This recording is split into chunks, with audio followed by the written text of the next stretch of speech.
Losing a loved one can be a crushing blow any time of the year, but the pain of loss is multiplied during the holidays, and this particular holiday is more challenging because of the pandemic. Well, how can we make our way through grief and loss?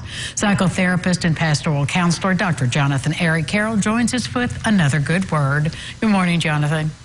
Good morning, Angie. It's so important to kind of deal with grief in this unique time of year and this unique time. What are you telling people as they come to you in this personal pain? I think anybody who does anything like what I do can't help but feel the impact of grief and trauma on individuals and families and entire communities, in fact, especially during the holidays. You know, we want to be lighthearted and full of good cheer, and we see the lights and we smell the smells, and it is a time of joy. It is a happy time, even for people who are grieving. But a lot of us are trying to reconcile the fact that the sentiments of this season don't quite match up with how we're feeling these days, or for some anymore. And for some, it's a temporary thing. For others, it may be longer lasting. So I think what we're trying to share with people is to feel what you feel, be honest about that. Don't try to fake it till you make it in this time of year. Be honest with it, with yourself, with a loved one, or with a professional, in your journaling, in your prayer, any way that you can get out, mourn your grief. There's grief and there's mourning. Everyone grieves, not everyone mourns. The grief is that internal sense of loss. More than sadness, it's emotional, it's physical, it's physiological, it's psychological, but also the mourning, which is the expressing of that. You've got to get it out. We want to make space for people to communicate and feel their grief out loud, even during this season.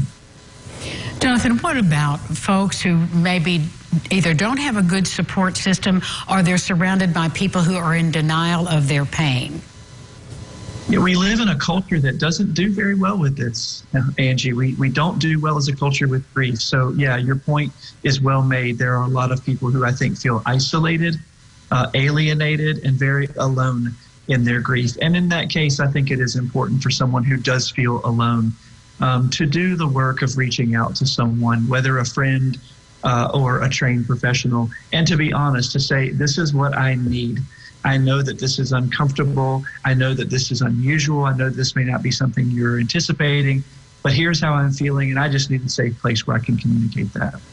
And for all of us who are in the pastoral side of service for people, just as you are, when someone comes to us in this set of circumstances, sometimes we too are at a loss for a comforting word. Can you give us some guidance?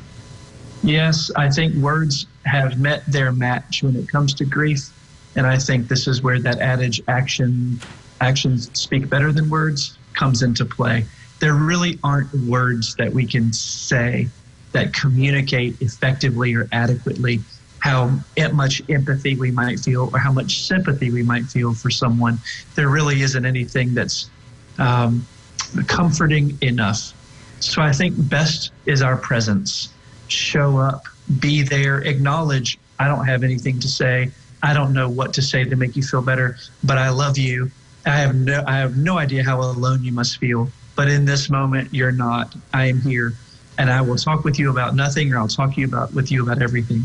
And then also to be hesitant about trying to say things that are comforting, trying not to speak those platitudes, which sometimes fall out of our mouths when we're feeling anxious and don't know anything else to say, because sometimes, unfortunately, that can cause more harm than good. Most important, show up, be present, communicate, and show actions of love, and bring toilet paper or paper towels or cups or a casserole, rather than say, if you need anything, let me know, because people who are grieving are hurting. They're never going to let us know. We have to be proactive, to be present and accounted for, and to let them feel what they feel without trying to change or judge them in any way. Jonathan, thank you so much for all of this wonderful wisdom, and happy holidays to you and your family. Happy holidays to you too. Thank you, Angie. We'll be back with more Lifestyles right after this. Stay with us.